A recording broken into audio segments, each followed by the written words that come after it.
आणि हे अशा पद्धतीने जर गृहमंत्र्याच्या गृह विभागाच्या सरकारच्या नाकाखाली दगडफेक लाट्या काट्या काढून शिव्यागाळी होत असेल तर महाराष्ट्र पेटायला उशीर लागणार नाही। आणि जर महाराष्ट्राची राख रांगोळी झाली तर याला सर्वस्वी राज्य सरकार जबाबदार असतील, हे लक्ष्मण हाके सारखे दंगलखोर जबाबदार असतील, त्या ठिकाणी मंडल यात्रा काढून दिशाभूल करणारे जबाबदार असतील। Please follow, like, share, comment and subscribe the Samyak Kranti channel. Thank you. Laxman हाकेने आज घातलेला गोंधळ आणि राडा हा एक सुनियोजित कट आहे। नागपूरवरून हा इशारा देऊन गेवराईमध्ये आला आणि त्या ठिकाणी कोणत्याही परिस्थितीत कायदा व सुव्यवस्था कसा बिघडेल असा प्रयत्न हाकेने केलेला आहे। दुर्दैव हे आहे की गृह विभाग गप्प आहे, आयबी गप्प आहे, गृहमंत्री गप्प आहे। सकाळी नागपूरमध्ये हाके धमकी देतो की मी गेवराईमध्ये चाललोय तरी त्याला रोखलं जात नाही। हे कुणाच्या आशीर्वादाने मराठा आंदोलन रोखण्यासाठी हे राडा करण्याचं दंगल करण्याचं षडयंत्र केलं जात आहे। आम्ही 2 दिवसापासून सांगतोय हाके या प्रवृत्तीला रोका, तरी सुद्धा रोखलं जात नाही। त्याच्यामुळे गृहमंत्री नागपूरमध्ये काय घडलं की हाके तिथून धमकी देऊन गेवरायला आले याचं उत्तर दिलं पाहिजे। आणि आमची मागणी आहे की देवेंद्र फडणवीस यांच्याकडून गृहमंत्रीपद तातडीने काढून घेतलं पाहिजे।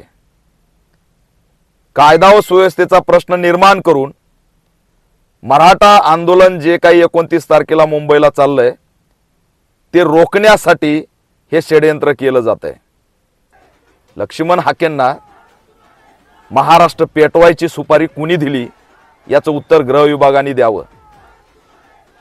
इशारा दिला जातोय, गाड्यामध्ये काट्या घेऊन आलं जातंय, शिव्यागाळी मीडियामध्ये केली जाते, तरी सुद्धा आयबी आणि गृह विभाग गप्प आहे।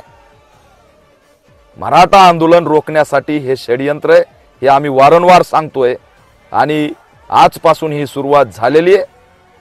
त्यांचे जे काही याच्या आधीचे स्टेटमेंट आहेत त्याची चौकशी झाली पाहिजे। त्यांनी सांगितलं पुढे सुद्धा आम्ही अडवणार, रस्त्यामध्ये आमचे गाव आहेत।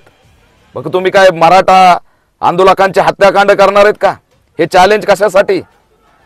जर एखादा आंदोलन सरकारकडे मागण्या घेऊन चालला असेल तर त्यांना जाऊ द्या, त्यांचा लढा सरकारच्या विरोधात आहे। लक्ष्मण हाके व्यक्तिगत लढा का लढतायत? सरकार चर्चा करत नाही, कधी चित्रा वाघ, कधी नारायण राणे, कधी दरेकर, कधी विखे पाटील। तुम्ही उपसमिती निर्माण केली की मराठा आंदोलनाला कसं रोखायचं याची रणनीती निर्माण केली, याचं उत्तर दिलं पाहिजे। हे राज्य सरकारचं फेल्युअर आहे। मी बीडच्या एसपींना गृह विभागांना आवाहन करतोय की तात्काळ लक्ष्मण हाकेला ताब्यात घ्या, हे आंदोलन होईपर्यंत त्यांना ताब्यात ठेवा। मीडियातून धमक्या दिल्या, महाराष्ट्र पेटल्यावर तुम्ही कंट्रोल कसं करणार आहे? आयबीचे रिपोर्ट घ्या, गंभीर स्वरूपाची परिस्थिती आहे गावोगावी। त्या ठिकाणी कोणत्याही परिस्थितीत महाराष्ट्र जळणार नाही याची काळजी गृहमंत्र्यांनी घेतली पाहिजे। पण गृहमंत्री जर या ठिकाणी गप्प बसत असतील आणि मुख्यमंत्र्यांना शिवीगाळ दिल्याचा खोटा नेरेटिव्ह बनवून हे आंदोलन रोखण्याचा प्रयत्न केला जात असेल तर हे दुर्दैव आहे। चॅलेंज करून गेवराईमध्ये राडा झालाय, असं चॅलेंज गृह विभागाच्या आशीर्वादाशिवाय कुणी करू शकत नाही। नागपूरला मुक्कामी, नागपूर कुणाचा गड आहे?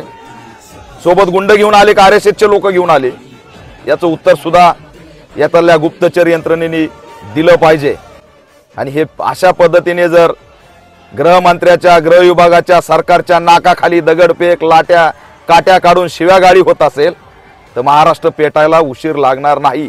आणि जर महाराष्ट्राची राख रांगोळी झाली तर याला सर्वस्वी राज्य सरकार जबाबदार असतील, हे लक्ष्मण हाके सारखे दंगलखोर जबाबदार असतील, त्या ठिकाणी मंडल यात्रा काढून दिशाभूल करणारे जबाबदार असतील, हे सगळे याच्यामध्ये जबाबदार असतील असा ऑल इंडिया पॅंथर सेना थेट इशारा देत आहे।